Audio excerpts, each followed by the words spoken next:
Hi, I'm Katie Roering, And I'm Eric Roering. and we're the founders of Fontana Candle Co. In 4 years, we took our hobby of making candles in our basement and selling them at craft shows and makers markets, and we turned Fontana into a nationally recognized e-commerce brand. This year, we are doing 7 figures of revenue and have 9 employees. So how did we do it? Welcome to the Candle Couple podcast, where we will share the nitty-gritty of scaling our e-commerce brand quickly. We are spilling the tea, so hopefully we can help you scale your brand quickly too.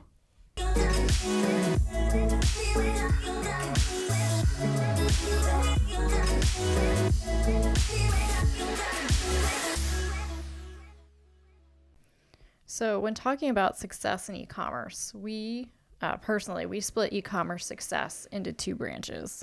We really believe that you have to have both product success and operation success. So you must have your online ready product. You have to have your marketing strategy across many different channels. And the different marketing opportunities truly are endless, and we will talk about many of them in future episodes.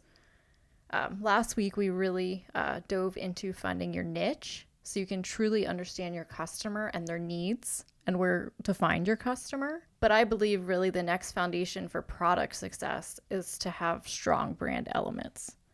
And I would say this is something that we've really learned along the way. As we've developed our niche and understanding our customer, this is something you've refined over the last couple of years. Oh my gosh, yes. We're always refining our brand elements. But welcome to episode 3, non-negotiables for branding success. I think it's safe to say customers definitely have expectations of what they want to see from a brand. And sometimes unrealistic expectations. Sometimes they're very unrealistic. But when you think of purchasing from a 6 or 7 figure brand, you do have an expectation of what you want the product to look like and what you want the packaging to look like. I mean, you're not expecting it to look like a DIY project. Yeah, and I think that's something that goes hand in hand with, regardless of how big you actually are, your product is going to convey a message of your size. Yes. I mean, in a lot of cases, especially if you're very heavily into retail, customers are going to find you on the shelf and the product is the first thing they're going to see. Right. I mean, if word of mouth is a big revenue driver for you. For example, our customer goes into their friend's home and their friend's burning a Fontana candle on the table. Their first impression is the candle itself. Right, and the label on it, and making sure that that label tells enough of a story to intrigue them to seek more information on that brand. Because if you think about it when it comes to a candle, and we do really use candles as an example because that's really what we know, but there's not that many differentiating factors in a candle. No, it's almost like liquor bottles or wine bottles. Most of us who are not sommeliers just look at a fancy label and, oh, I'll try that one. It's almost the same as a candle. Yeah. I mean, our candle's different just because we use, very clean, natural ingredients. But it's really does our product convey the story that we need it to convey? Right. And does it do it professionally to justify the price point of our product? Right. So in my opinion, I think this does get overlooked by makers, especially when they get started, because let's be real, branding is expensive. Yeah, I was going to say maybe it's not overlooked, but it's dropped really low on the priority list because there's so many startup costs with building a brand. Right. And the earlier you can do a good label, the cheaper it will be in the longer run, because that's less photos you have to redo. Mm-hmm. That's less website work you have to redo. So it's a pretty important early stage item. Well, then you're not changing your product on your customer. Right. They get used to your product and then you keep changing it, you are going to lose customers. Right. Your early adopters will know your product from the beginning. Budget is always a big thing when starting the business. And in my opinion, the marketing pieces tend to be the ones like you said, just kind of skipped over and overlooked until later on. Right. Yeah. It's easy to overlook it as a soft cost in that. A non-necessary expense. Right. When you're worrying about having your inventory to make product, you're not thinking about spending cash on marketing or building your brand image, which is really important. Right. So I guess coming from owning and operating Fontana for the last 4 years, if I would do things differently, I would invest very heavily in our brand and our marketing early on. Yeah, because when I started this by myself, I guess, more or less, I did a 10-second Canva logo, and I thought it was great. And it wasn't. And Sorry. It wasn't. Yeah, no, it wasn't. It was rough. It was very rough. I'll see if we can find a screenshot and put that in here. Yes, we'll definitely show that in the video. Yes. Yeah, I mean, we just started very DIY, very frugal. I mean, every penny does matter when you're starting a business and you don't know if it's going to go anywhere. It's a very important thing to think about is how much money am I going to invest in this hobby when it starts? Yeah, we all hope and dream that it's going to be $1 million business, but it's hard to justify spending $2,000 on a logo for something that doesn't fully exist yet or isn't known whether it's sustainable or not. Right. So I guess I'm going to make the challenge with the knowledge that I know that you can only go so far with a DIY brand image. Unless you're experienced in design and you have the knowledge and the training. And that certainly can be the case. Or if you DIY it and you spend some time studying brand hierarchy and elements of a good brand, yeah, you can do it yourself. But I'm going to say as your brand grows, your consumer is going to expect a very polished look from you. Well, and then it comes down to time cost of, yeah, you can spend the time learning how to do your design and build your brand that way, but that might take you 5 months to figure out how to do it all versus paying somebody who already is doing it, and you now gained 5 months to work on your company. Right. I mean, time cost is huge. It's huge. Early entrepreneurs want to do everything themselves, and that's totally understandable because it does cost money to hire people for these different jobs. But that time cost really adds up. Yeah. Especially as you scale. Yep. There's not enough time in the day to learn everything that we need to do. Yeah, and I think, like we've talked before, knowing what you want out of your business early on is a really important aspect to your business plan. If you want your hobby to be your full-time job and just something that you do, and you're happy with the $100,000 in sales, I mean, you have to know your ceiling on what you can make by yourself. Yep. And then be comfortable with that, and that's what you want. If you want a $50 million company, then you need to sow the seeds early on to plan for that. And so, yeah, what is your goal for your business? What is your goal for your business? What do you want out of your business? I mean, I guess we could say, because pretty early on after you did your first mock-up and we said, this probably isn't so good, we went to a couple different companies to get help for this. Mm-hmm. So I guess was our goal early on to try to take this as big as we could go, or... I don't even really remember. I'm going to assume it was, because that's just kind of the mentality we would have of, we don't need a hobby. Go big or go home. Yeah, we want a business, and a business means growing it with employees. And making investments. And making investments in it. Yep. So pretty early on, we went to a graphics and print group because we really wanted guidance on the correct label stock to use and how to size the label stock for the jar, and to just make sure the label itself looked professionally done. Right. And making sure it was suitable for candles, being that they're exposed to high heat. We needed some professional label people that knew label stock and what was good and what wasn't good. And I'll say they're an amazing printing company. They are. But knowing what I know now, they're not a design firm. No, I wouldn't say they're a graphic design firm. As you grow in your knowledge, you're going to have to make changes, because we thought we hired a brand expert. No, we hired a label stock printing expert. So now we need to go find a different firm to really hone in on our graphics and our brand story. Yeah, we found a label supplier. Yes. A vendor of labels, basically. Right. But not a brand design firm. No.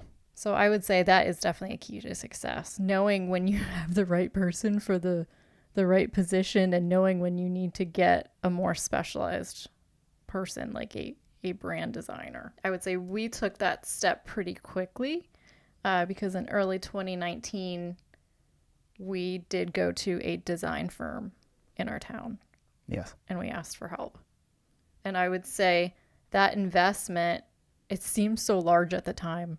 It was large at the time. Well, I have that it was $1,900, which now seems to me like we got a deal for what we got, honestly. Yeah. But at the time, like $1,900 is a lot. Well, yeah, because I think the company had made $5,000 or $10,000 at the time. So to spend 20% of our revenue on a brand, that was painful. Well, and I think too, like they did things like reworking our logo, and I mean, they didn't change it they didn't change it a lot. They just changed the font slightly. The one A is now different than, because there's two A's in Fontana. The one A is slightly different than the other A because they said people in design will know a handwritten font versus a computer. Like it's just the changes they made. It's so beautiful, but it's so beyond anything I know about design. Yeah, they did a lot of minute changes that when you look at them, they make sense. But you would never think to do them if you weren't in that realm. And like, I had no idea brand hierarchy is a thing. Right. So they created for us like brand guidelines. The fonts we can use, the sizes we can use, the color codes we can use. Our gold is #93772D. Right. I mean, I would have never known that we needed a specific gold for everything that I do now. Yep. And it's keeping that consistency wherever you see Fontana. Yep.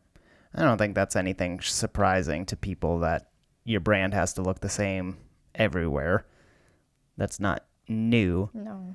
But it gets overlooked. Oh, well, it gets overlooked. And I think it goes back to that. If you're looking at, hey, this company had $10,000 in sales our first year, and we're going to go spend 20% of that on a rebrand, most people aren't going to do that. No. And that's where the importance really comes into, what do you want out of this company? And where are you going to sell it? If you're going to continue to sell at makers markets, yeah, the homegrown thing is fine. If that's what our plan would have been, it would have been a piece of cake to say, no, that's not what we need. We're just going to stay with our logo and sell it at the makers market. Right. But that's not what we wanted, and we needed a refined, polished look to compete in the candle market on a broader scope. With the big brands. Because we are competing now with big brands. Yep. And I'd say, though, doing the design work with this firm has really opened up more doors for us than we ever would have dreamed possible. Yes. I mean, we have talked to some big buyers at big retailers that love our product. Yep. And we've turned down several big retailers. Yep. But I think the funny thing is, one of the big retailers that we turned down was Anthropologie. And I think it's really something, when you dig deeper, our designer was an Anthropologie employee. So having that knowledge of what Anthropologie looks for in their design, of course Anthropologie likes our look. I mean, our designer works for them. Yeah. Well, and I think it's also a testament that, okay, these big brands or these big retailers, they liked our design, but then they're also waking up to our mission. Right. And wanting a cleaner option for their customers. Right. And so by having both the aesthetic, but then also an aligned mission with what they're trying to grow, we were really quickly picked up by them, or wanted to be picked up by them. Yep. And Whole Foods. Whole Foods wanted to pick us up. Yep. I do think that has been one of the major catalysts to our brand success. Yeah, I agree. And we continue to work with her to this day. Yep. I mean, she's not on staff. She's an independent contractor for us, but we work with her several times a year. Mm-hmm. And I mean, she said now it's been 5 years since she has done the initial design for us. And as she's beginning to evolve as a designer too, she does want to audit our brand again. Yeah. And see if we can make little tiny changes to mature the brand further. Well, and that's kind of going back to a brand refresh and keeping it up with the times. It's just like you did with your house. If you had a designer come in and 10 years later, trends change, fashion changes, you got to refresh. And that's what we need to start looking at for our brand. And I think too, knowing that different segments of the market, especially in the candle market, want different design elements. We are not a luxe candle or a prestigious, expensive candle. But talking to several of the big buyers in the luxe space, we now know what design elements they prefer. And if we would want to create a high-end line now, we could with the knowledge that we have. Yep.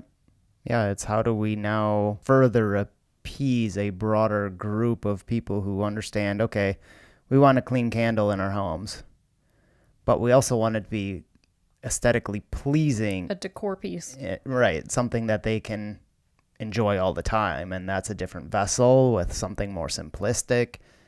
But then also balancing, we still needed to tell our story and intrigue someone to further investigate what Fontana is and why our candle is different. And I think, too, just working with a professional, we had a meeting with her the other day, and she said, you know, looking at a more luxe collection, glass vessels outsell ceramic all day long. Yep. I wouldn't know that. Would you know that? I wouldn't have known that. It's just those insights that you can get working with professionals can just take you to the next level. Right. Well, and so, okay, we spent the money, we had them redesign everything for us, and we had a nice, pretty label, but then how do you convey that to people on your website that can't handle and hold it? And that's where professional photography comes in. Right. So really going down to the non-negotiables of brand success, having professionally designed vessels and packaging, but also having that professional photography. Right. And we've had that from the beginning. Yeah, we had that pretty early on. We've gone through 2 photographers now, or we're on our second photographer. Yep. And they are just such an important part of our brand imagery and our brand story. Not only do they take a really nice photo, everyone has a camera now on their phones. But my photos never look like their photos. Right. And one of the reasons why is because, yeah, you can snap a picture, but behind the scenes, there's another team of people that are setting up and staging the shot. Yep. And Liz has such an eye for staging that I could never have. Right. So we have this beautiful product. Now, how do you put it into a storyboard that can be captured in one picture? Or a video now. Video now, is where it's at, and we're in 2022. Right. So how do you do that? I don't have an eye for that. I don't think you have an eye for that. No. And that's where, again, having that professional team, person, company help you is extremely important. Yes. And it's also another one of those costs that are easy to say, I don't need that because I have a camera. What do I need to pay somebody to take pictures for? And that's fine when you're a small maker starting out. And if that's what you want to stay as, that's great. That's an easy way to save money. But to get to that next level, it's important to look professional and look like that candle was purposely put there in a shot that conveys a message and conveys a lifestyle that fits in with it. For ours, it's all about wellness. So having all those extra wellness items on set and creating that wellness scene with a family and, you know, young children, showing the non-toxic lifestyle of a young mother. I mean, they can portray all of that effortlessly in their shoots. Yeah, and I think that's an important thing too, to know your product and find a photographer that's versed in that. Because if you get just a portrait photographer that's doing anything of family photos, they aren't necessarily a product photographer and how to understand how to stage things, the lighting of things, how to get the best angle of things. So it's very important to find A commercial photographer. a commercial photographer that understands products. Yes, absolutely. And I would say, too, going on those same lines, you also need to have professional social media presence. You have these beautiful photos, you have this beautiful product. Your social media, I mean, social media is everything nowadays. 90% of our customers find us on Instagram. 90%. It's a lot. So we need to do Instagram well. Yes. And I think the customer does have a lot of expectations on how a brand needs to portray itself on social media. And coming with the social media, also having a distinct brand voice, a guideline of how your brand portrays itself when talking to your customer is very important. Very important. It's that continuity of your brand from the label to the pictures to the videos to any communication your brand with them. Voice. Yep. So our brand voice on social, we're very friendly, we're positive, we're upbeat, we're educational, but we're also a little sassy and fun. I would say that's why people do like to follow us, because we did in the last year add a lot of video elements, especially with TikTok, and we are a little sassier and we're having some fun while we still educate. Yes. And that is what's grabbing people's attention about us. Yeah, education. If you're trying to convey something educational in a dry manner, doesn't matter how good of information you have. If it's boring to watch, you're not listening and learning. So many candle brands, sorry, no offense, everybody, but it's just boring. It's one picture of a candle after I wouldn't another. say it's just candle brands. I'd say there's a lot of brands out there. It's like, what reason are you giving your followers to follow you? What content are you giving them? One picture of a candle after another is not a reason for them to follow you.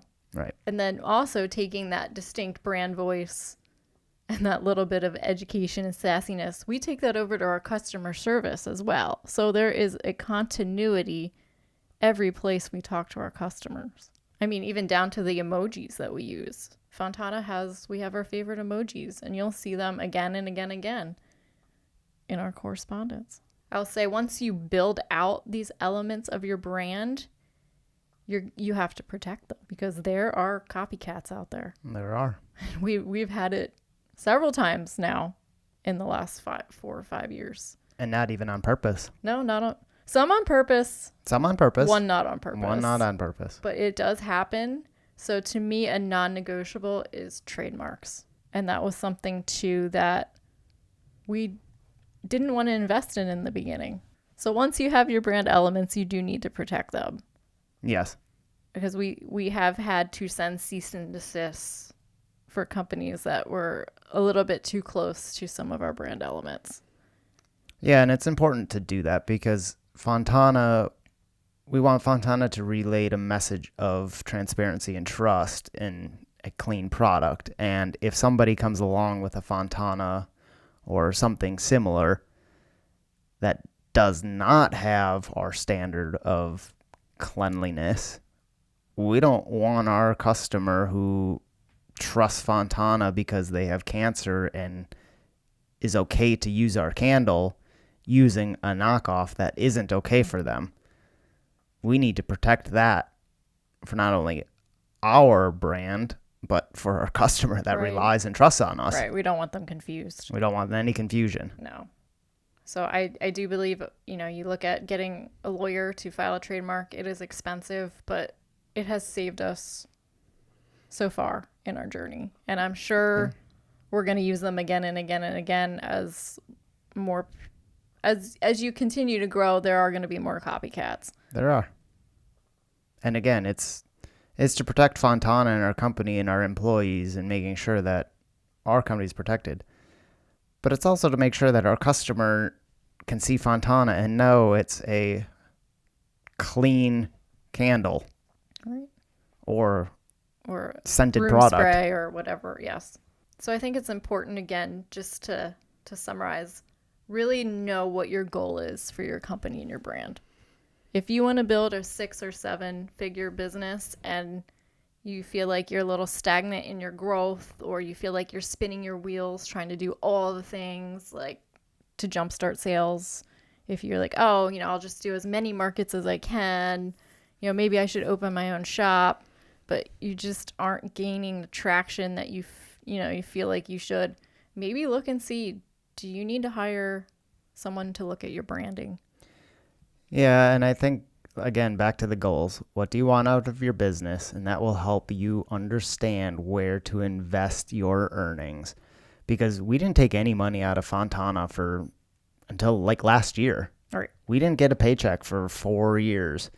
Everything went back into the business. And we were fortunate that we didn't need to, because you were still working your full-time job. Right. So we didn't have to take it out. But when we were looking at prioritizing investment, we knew we wanted to grow beyond a hobby. And so it quickly rose to the top. The branding quickly rose to the top of something that needed to get funded in the budget. Right. We knew that because that's what we wanted out of our business. If you do not want to do that or do not have ambitions to do that, you can drop your branding down. We know a friend that has a very successful company and making very great products, but she doesn't want it to grow beyond her home.